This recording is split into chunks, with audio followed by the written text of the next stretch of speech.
Peace fam, Mr. Pressure Cooker, and I'm back with another video. I wanted to do a reaction video to Mimi's video I was listening to, and I also listened to Reed's video yesterday.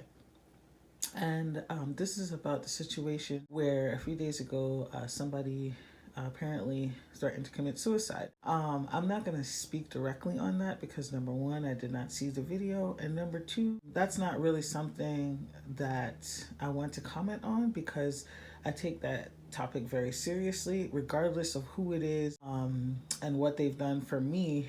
That's not something that I take lightly, so I'm not going to comment on that. And it's pretty clear what my stance would be anyway if you've been following me for a while. That being said, I wanted to unpack some opinions that I heard and, some things that I learned listening to people. And I think both Reed and Mimi made some really powerful points. I think they're hard pills to swallow, but it's even helped me to look at things differently. So both Reed and Mimi, my understanding is, they've been victims of this person or probably people from their camp saying horrific things to them and about them. And some of that included telling those people to take their own lives as well.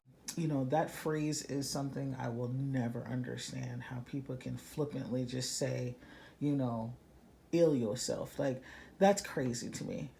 That's super crazy. And I've already unpacked that in a video before because somebody said that to me and I went in on them. I believe this was in my old channel, but that's neither here nor there.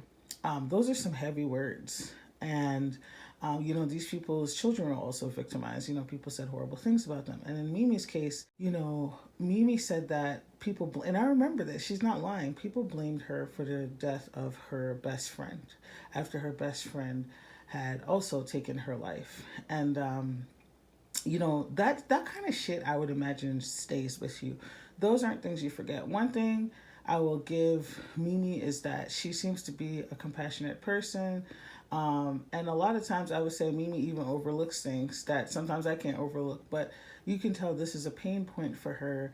When you go to the depths of speaking badly on people's children and about their presence on this earth and then talking about people that they've lost in any type of way, I think that's a line you cross that you can't go back. And so Mimi was basically saying, I'm going to try my best to paraphrase it because I think it was so powerful. This is part of why I made the video. And I think Reed alluded to this in her video as well. Mimi basically said, look, that individual who was experiencing those thoughts, those ideations, she absolutely encourages the people in her camp, her real supporters, to reach out to her with open arms if they're sincere.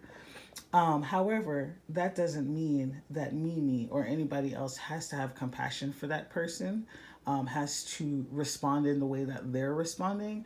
And that joint hit me in my soul because y'all know typically I come on here and I be going in on people when they say stuff.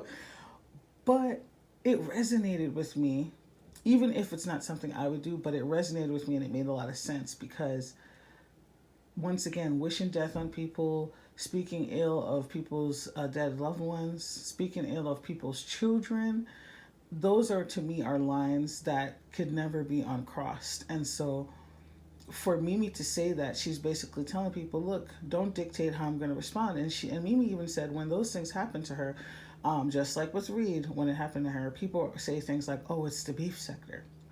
And now that it's, this other person's up for the lashing, people don't want to hear it's beef sector, right? So, that phrase is problematic within itself, but that's another video.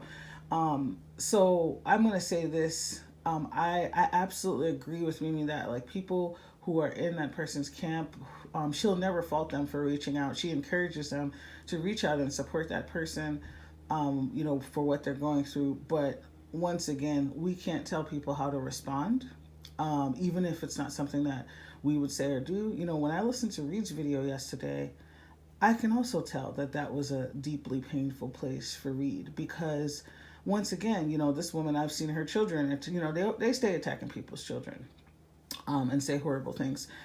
And yeah, I feel like Reed did a very good job outlining what has happened.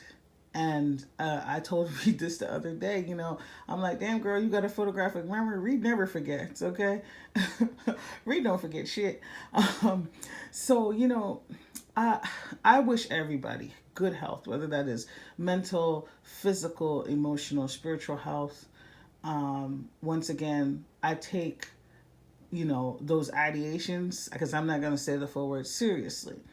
However, I'm learning, you know, look, when you've deeply hurt people, and I've seen people do a lot of deep hurt on here, you cannot expect people to have compassion. See, I'm the type of person, I'm just not going to say nothing.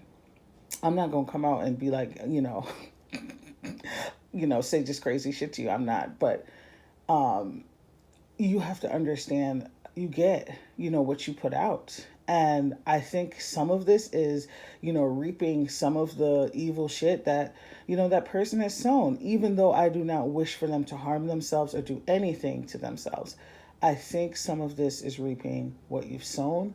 You cannot expect the greater population at large to have compassion for you when you said horrible things and you've encouraged them to take their own life. That's all I have to say. That's it, and that's all. I hope y'all are having a good week, and I'll see you in the next video.